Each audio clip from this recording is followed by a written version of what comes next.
Précédemment, je vous présentais l'histoire et le comment du pourquoi la dépigmentation cutanée était un grand problème au sein de la population noire, et aujourd'hui, je vous propose de regarder tous ensemble les différents moyens de lutte qui sont à notre disposition avec des données chiffrées. C'est parti. Commençons déjà par quelques chiffres.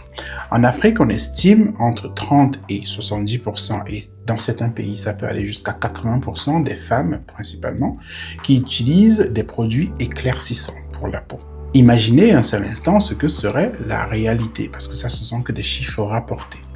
Le phénomène ne se limite pas qu'au niveau du continent africain. En Inde, par exemple, 60% du marché de la cosmétique est représenté par des produits éclaircissants. Et on estime que dans le monde, la part de marché à ces produits éclaircissants s'approche de 10 milliards de dollars, ce qui en fait une industrie gigantesque et florissante. Avec tous les problèmes que cela pose au niveau de la santé humaine, on peut penser que interdire ces produits pourrait limiter, voire supprimer leur usage. En Europe, par exemple, la réglementation est hyper stricte là-dessus. Les produits comme l'hydroquinone, le mercure, c'est complètement interdit. Je suis donc quasi sûr que si vous partez à Château-Rouge, vous allez forcément trouver des produits éclaircissants avec ces actifs interdits. Château-Rouge, c'est à Paris. Paris, c'est en Europe.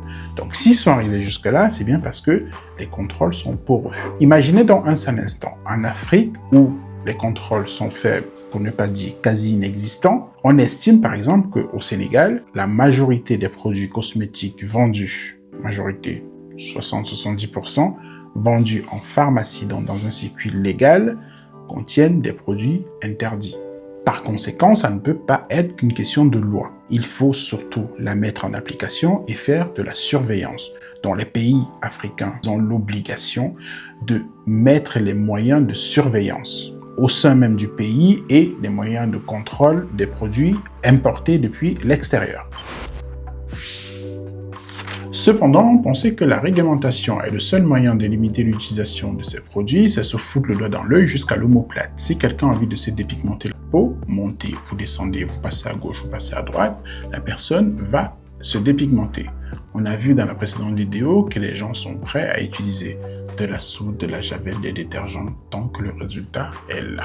Forcément, l'éducation est essentielle et plus c'est fait très tôt dans la jeunesse, c'est mieux c'est. Aux États-Unis ou en Afrique du Sud, ils ont des campagnes de sensibilisation. Aux États-Unis, il y a une campagne qui s'appelle Black is Beautiful qui montre des résultats très probants. Et il me semble qu'en 2019 ou 2020, en Côte d'Ivoire, il y a eu des campagnes de sensibilisation dans les écoles qui montrent quand même des résultats assez positifs. Donc, l'éducation est un point essentiel dans la lutte contre la dépigmentation cutanée. Un autre aspect souvent ignoré, c'est la santé mentale. En Afrique, de manière générale, les psychologues n'ont pas le vent en poupe. Aller voir un psychologue, c'est une affaire de blanc, comme si la dépression choisissait la couleur de la peau. Les études montrent que les personnes qui se dépigmentent la peau sont atteintes d'une forme de dépression. Sinon, comment expliquer qu'une personne est prête à mettre sa vie en danger pour devenir quelqu'un qu'elle n'est pas en réalité? Concernant le dernier aspect, je vais m'adresser aux hommes. Bien que ces derniers soient touchés par ce fléau, les femmes sont quand même largement plus touchées et en grande partie à cause d'eux. Et c'est donc parce qu'ils font partie du problème qu'ils sont dans une partie de la solution. Donc les hommes, si vous aimez les femmes au teint clair, c'est normal. Les préférences, ça se discute pas. Par contre, demander à une femme de se blanchir la peau pour vous faire plaisir, c'est non.